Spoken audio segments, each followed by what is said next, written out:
Hi, welcome back to Grains and Small Places, and today we're going to be doing an unboxing. So I purchased this from Nutrimill because I had a lot of you asking different questions about all the kinds of mills that there are, and you know already I have a review video on my Nutrimill Harvest and a review video on the new Impact Mill. So let's go ahead and check out what we got here so we can talk about this a little bit. So let's get started. Okay, so like I was saying before, I went ahead and ordered this from Nutrimill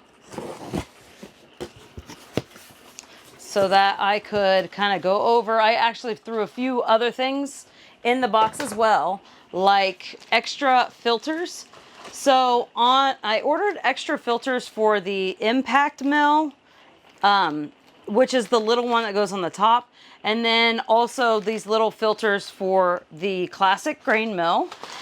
So I wanted to have some on hand. They are replaceable and they're only $1 a piece. So we've got a stack of them here, which these, you don't have to replace them all the time. They actually can be washed out, but once you wash them, they really need to dry like overnight so that they're completely dry. You do not want to mill with these being wet. So let me set these to the side. Because if you mill with them being wet, then you're gonna have like it all caked in there. So I have noticed one thing with the Nutrimill Impact, if the filter gets clogged or just too much of the dust in there, the lid will start to want to pop off while you're milling it. So you want to make sure that you're checking that. If that starts to happen, then you want to go ahead and either clean it, let it dry completely, or you can replace it. I would recommend to have two on hand. That way you can always alternate. So you could wash one, put the new one in, and then let it dry overnight so that you have one on hand later so you don't have to worry about dry time. Anyways, you do you, but they are only $1, so that's nice to have. I also decided to order a kitchen scale. So I noticed that they had a digital kitchen scale, which you all know I already have a small one of these that we use all the time, but that scale doubles as when we feed our dogs. We make our dogs homemade dog food, and when we feed them, we measure all of that. So it doubles as that and as cooking scale and as baking scale and everything. And sometimes we're all fighting over who can use the scale all at once. So I went ahead and decided to try out theirs, which actually seems nice and heavy duty. Not heavy, but it seems like it's better quality than the one I have, which the one I had was just really cheap off of Amazon. So this one also has measurements and recipe conversions, so that's pretty awesome. And then also I do want to note this will fit the Bosch mixer on it. So you can put the Bosch mixer bowl, not the mixer, the bowl on it, and then you can read the measurements. So I thought that was really nice. So we'll give that a try, see how we like it.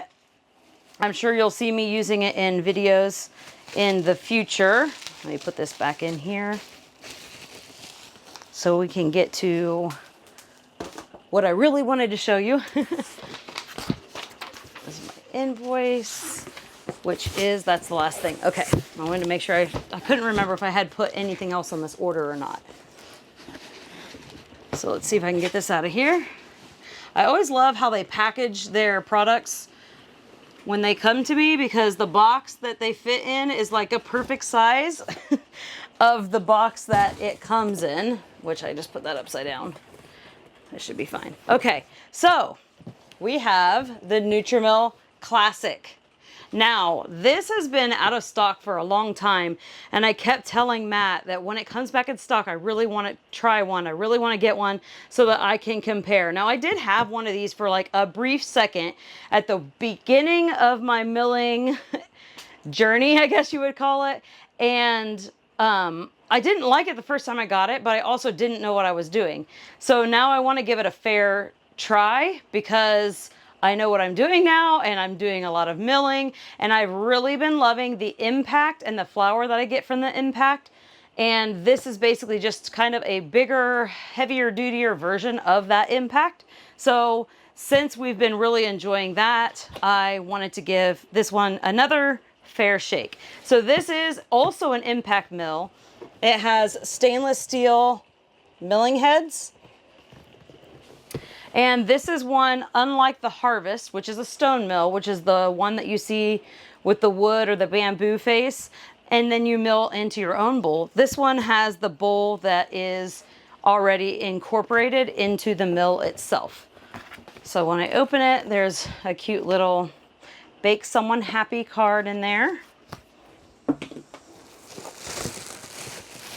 See if I can just grab the whole thing out. Yes. Okay. And I also wanted to show you the size comparison between the other mills that I have. This mill can do 20 cups of flour, which is in the canister, the capacity. And then the hopper at the top can hold 12 cups of grain. So that 12 cups of grain probably mills into about 20 cups of flour, give or take. So that's good. That handles a lot of flour at once. The impact mill, while makes wonderful fine flour, cannot handle as much grain as this. So if I want to like triple a recipe or anything like that, I love to make like bulk versions of my pizza dough because we use my pizza dough for all kinds of recipes. I have a few videos where I show you all kinds of fun things you can make with my pizza dough recipe, and I have that in yeast and sourdough versions. So I have that on my blog. That recipe you can find grainsandsmallplaces.net. That's where you can find both of those recipes. So let me see where this, oh, there's 2 bags here. Okay, so the first bag is the whole unit. And I do remember one of the things that I see a lot of people mentioning about with this mill is the, where the flour is held, the canister. That's the word I was thinking of. So this is the canister where all the flour gets milled into, and this is where that filter, you can just pop it right out, wash it, or replace it. And there's that. So this, one thing that people were mentioning is they were having problems with flour flying around everywhere. And mostly the culprit is if this is not pressed all the way into the machine. So if you want to put it in the mill, you want to make sure that you have it all the way in the machine and you hear it kind of snap. Otherwise, it can make flour kind of go out all around the edges. So let's see. The lid turns and comes off. So this, if I remember correctly, is basically where it does the fine flour. Let me see if I can figure out how to get it off. Okay, just pops off. So this is where you're going to have like your pastry flour. So if you're making pastries, you don't have to mill a whole bunch of flour just to fill this cup up. But whenever you do mill it, this is going to be your finest flour. The impact mill also has one of these. It's much smaller. But whenever you're milling your flour, make sure to take the canister of either of those mills out and dump it into your flour. That way you're getting all of the flour that you milled. Also, that's your finest flour, which is always nice to have in your recipe. And then this is the canister portion that holds the 20 cups of flour. So if you want to mill a whole bunch of flour and then just take your measuring cup and scoop from here, you can do it that way. Or you can do like I like to do and measure my grain, mill it, and that'll give me that weight in flour. So, and then I will know exactly how much I have in here, give or take a few grams. So let's put that back on. And it's been many, many, many years since I've tried this mill, and it actually looks like they may have made some improvements to it since I did own it. So it looks a little bit different. So the mill itself has the plug, which looks like it's retractable. You can push it in and out of there. And then the canister, of course. And then the lid. So the lid, you're gonna that just keeps from debris getting in here. And this is where the grain would go in. So you would scoop it and pour your grain in here. It says, do not mill oily grains, oats, seeds, nuts, sugars, or spices. So you don't want anything that's going to ruin your milling heads, not stones.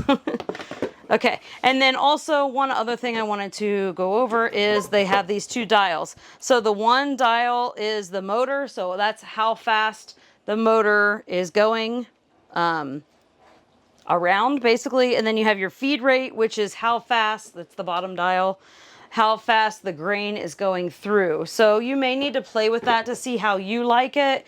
Then there's also literature in here. And it looks like another extra filter, which that may have came with the machine and not me ordering it. I forget how many I ordered. I think I ordered 5 just to have some on hand, which may have been overkill, but we lose things occasionally around here. I'll probably put them in a little baggie to keep them safe. But this talks about getting started, so it tells you all about that. It tells you all about the knob control.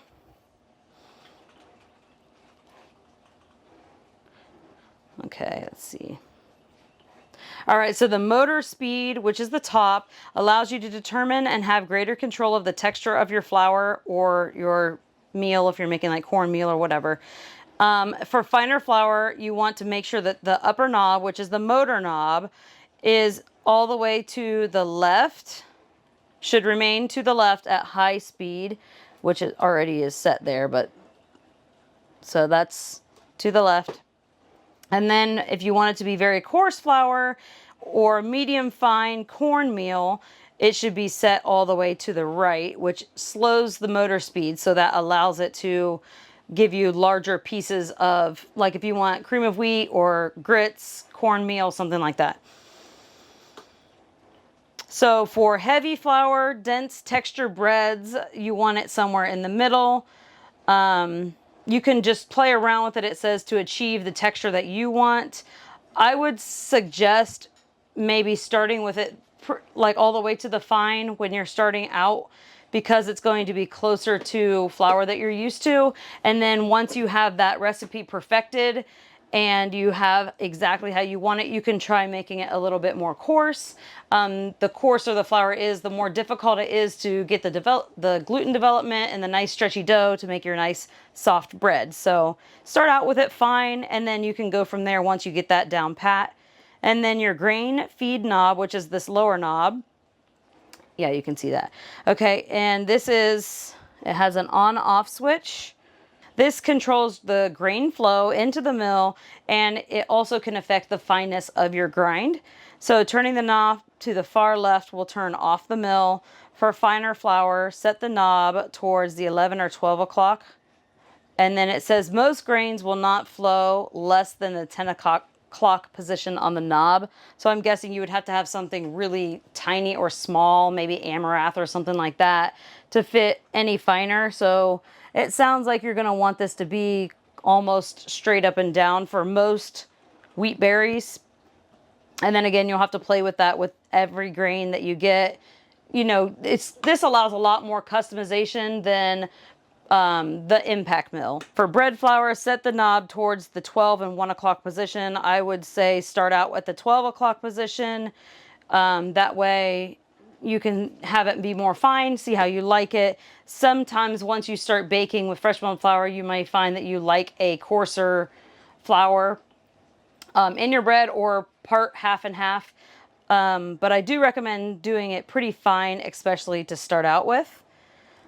So then, of course, if you want coarser flour, then you would turn it all the way to the right. And then what that basically does is it opens the feed rate, so it allows larger grains to go through. So like your kamut, that's a pretty large grain. Sometimes you may have to put this to slightly the coarser, faster feed rate so it doesn't get stuck in there. And then things like einkorn, which is really teeny tiny, you might be able to get away with making those a little bit finer. If you find that it sounds like it's not milling any, it says turn it all the way to the right to allow it through. Things like the larger grains like we just discussed, and then beans, dried beans, you can put through here, and then but you're gonna probably have to have that be on the coarser, larger grain setting. Okay, and then it also talks about how to clean the mill. You can remove the bowl, tap the lid a few times, and then that helps release the flour that has settled. Twist the lid to release it, which I showed you that. Unplug it. You can wipe it or brush it. Hand wash the bowl. Do not put any of this in the dishwasher. That can warp the plastic, so you want to hand wash it. Honestly, if you just get a wet paper towel or a wet rag or rinse it out, that's probably just fine. I doubt that it needs any heavy washing. And then if you wash it, it says to re-lubricate the lid gasket after washing. Let's see here. This goes this way. So there's a little like rubber seal in here. So re-lubricating it, I'm assuming it wants you to put just a little bit of oil on there. I'll verify that to see if I can find out any more information on that. Okay, and then they have the owner's manual. It talks about all the same things we just talked about, but it goes into more detail. If you remember at the beginning, I did mention it says you cannot mill oats, but the booklet does say if you're milling whole oat groats, it can do that, but it cannot do steel cut oats or rolled oats. So if you're wanting to use those, you would want to use a blender or something like that, not your mill. And then it just has different tips and recommending what they say. And then this warranty, I guess I should have talked about that. That was probably on the outside of the box. 5-year parts and plastics, limited lifetime on the motor and the milling heads. So, and I do know that nutrimill is a great company. Their customer service has always been wonderful. So if there's an issue, they have always taken care of it. As far as I know, anything I've ever heard of, they've always taken care of it. So you want to keep your receipt for your warranty and your paperwork. I'm still looking for, I don't want to make you watch me just read through this booklet, which I'll probably do as soon as I'm done filming this video. Okay, I did find it. Okay, so to lubricate the gasket, after you take this apart and you've washed it with water, it says that you can either rub some cornstarch, a little bit of flour on there, or some kind of cooking spray.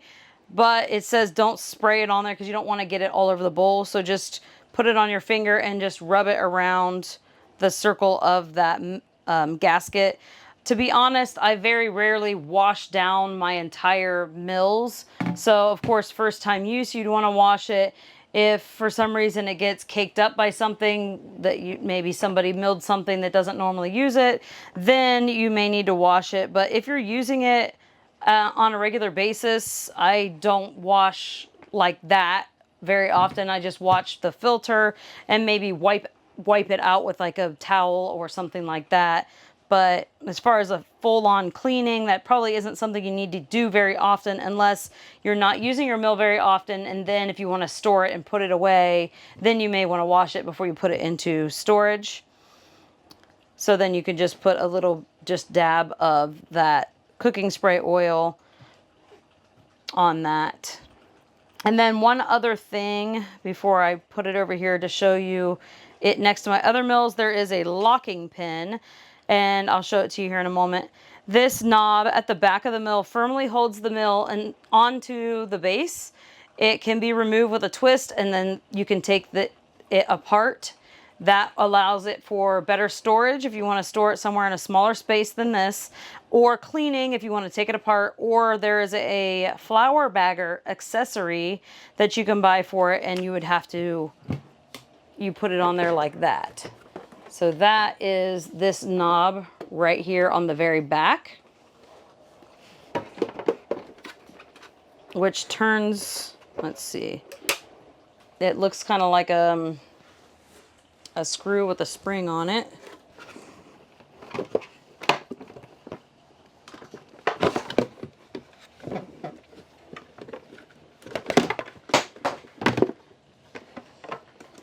I don't want to drop it. But it comes off, so you can take that off. You probably have a larger countertop than I do, but that just slides basically right onto here, and I drop that on the ground. Okay, so then this, if you can see, yeah, then this just goes in here, and you squeeze and you turn it, and then that locks it together. So this again is just for that attachment or for storage if you want to take it apart. I probably will very rarely ever do that. And then make sure that pops in all the way. And then one other thing I wanted to mention about the little cup. This needs to be in here for milling. If you take that out and you forget to put it back in, that also can make flour kind of fly around everywhere. So this, it slides, and then it like slides in a circle motion and then opens. It's not hard to do. It just is hard to do showing it to you rather than keeping it on the counter. So then it just pops back on. I probably, when we wash this before we use it, will do the whole lubrication of that. And then this is where it goes in and then pops in. Okay, so I'll probably do that lubrication here in a moment. So let me go ahead and put this over by my other mill so I can show you what it looks like next to those. Keep in mind, well, we'll just go look at it. Okay, and one other thing I wanted to mention is it does come with a little recipe book that has some interesting recipes in it, so I might take a look at some of those. But I have lots of recipes on my website, grainsandsmallplaces.net, all made for fresh milled flour, so that may be interesting to you. I also have a fairly new cookbook out. You can grab this on Amazon. It comes in hardback or paperback. So that's something that is near and dear to my heart. Thank you for all of you that have been supporting me through this fresh milled flour journey. And I'm glad to hear most of you have been very kind and grateful about the recipes. And so I just wanted to throw that out there. If you're new and you're looking for just a hard copy of fresh milled flour recipes, tried and true, been made multiple times by me and loved ones and many of you watching now, and it's just been a passion project. So let's go ahead and grab the classic, see what it looks like next to the other mills. Okay, so as you know, we live in an RV, we travel the United States. We've been doing this for about 10 years now. So we do have a small space.